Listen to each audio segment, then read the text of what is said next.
Topik firman Tuhan pada hari ini diambil dari buku Wahyu, kitab yang terakhir, ditulis oleh Rasul Yohanes.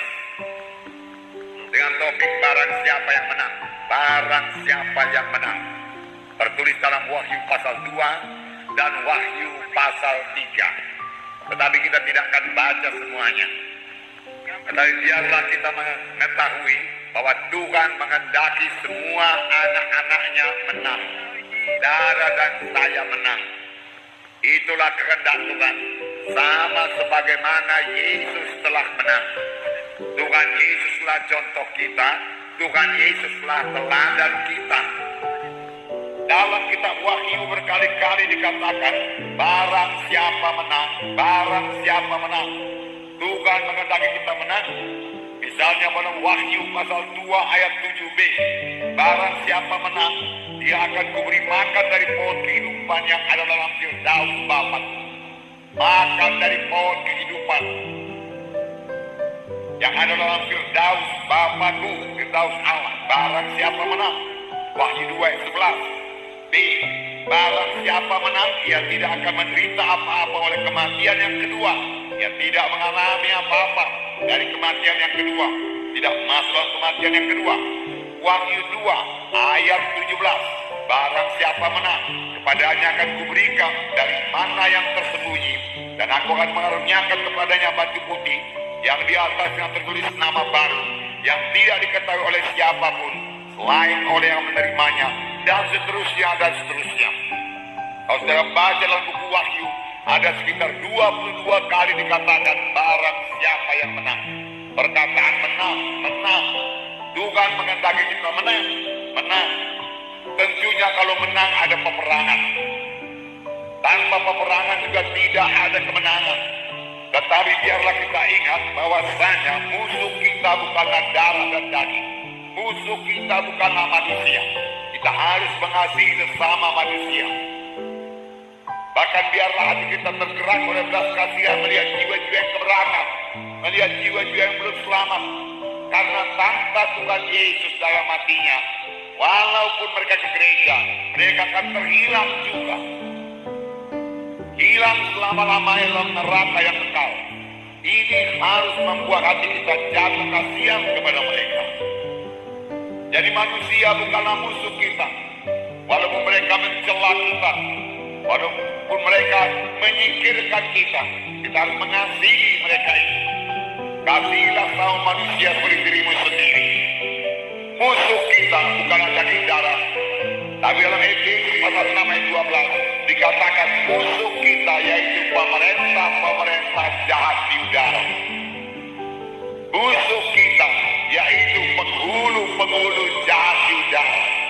Musuh kita yaitu penguasa-penguasa jahat di udara. Roh-roh jahat di udara. Yang bisa disimpulkan musuh kita yaitu setan iblis, roh-roh jahat. Di samping itu masih ada musuh kita dosa yang disodorkan oleh setan.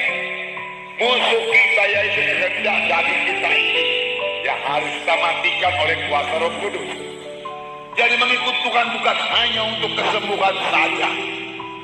Kesembuhan soal kecil, sepanjang saudara masuk dalam kehendak Tuhan, berjalan pada jalan Tuhan, mengenal hukum-hukum Tuhan, dan menaruh firman Tuhan dalam hati saudara, maka kesembuhan, kekuatan, kesehatan menjadi milik saudara.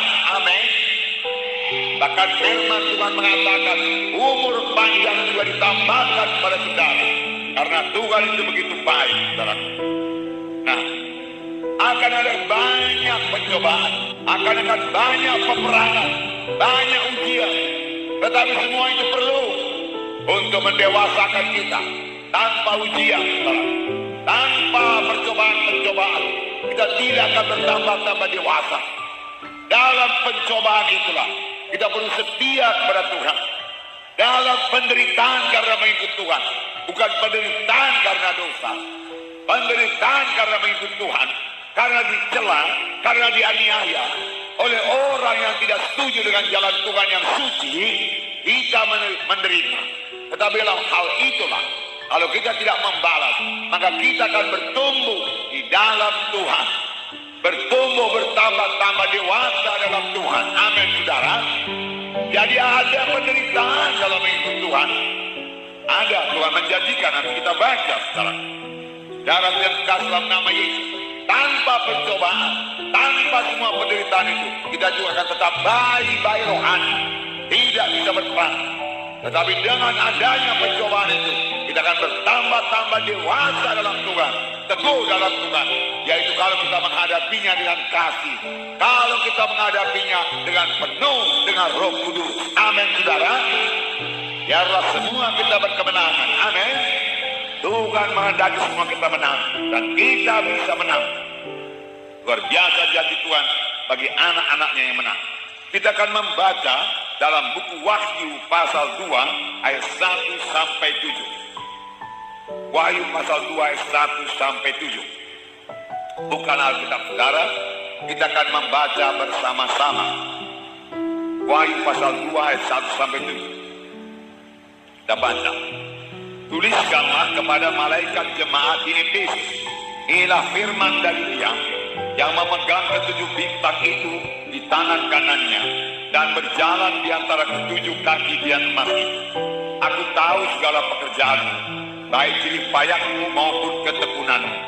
Aku tahu bahwa engkau tidak dapat sabar terhadap orang-orang jahat, bahwa engkau telah mencobai mereka yang menyebut dirinya rasul, tetapi yang sebenarnya tidak demikian, bahwa engkau telah mendapati mereka pendusta, dan engkau tetap sabar dan menderita karena namaku, dan engkau tidak mengenal lelah. Namun demikian aku mencela engkau, karena engkau telah meninggalkan kasihmu yang semula. Sebab itu ingatlah betapa dalamnya engkau telah jatuh. Bertobatlah dan lakukanlah lagi apa yang semula engkau lakukan. Jika tidak demikian, aku akan datang kepadamu, dan aku akan mengambil kaki dianmu dari tempatnya, jikalau engkau tidak bertobat. Tetapi ini yang ada padamu, yaitu engkau membenci segala perbuatan pengikut-pengikut Nikolaus, yang juga membenci. Siapa yang bertelinga hendaklah ia mendengarkan apa yang dikatakan Roh kepada jemaat-jemaat. Barang siapa menang, dia akan kuberi makan dari pohon kehidupan yang ada dalam taman Firdaus Allah.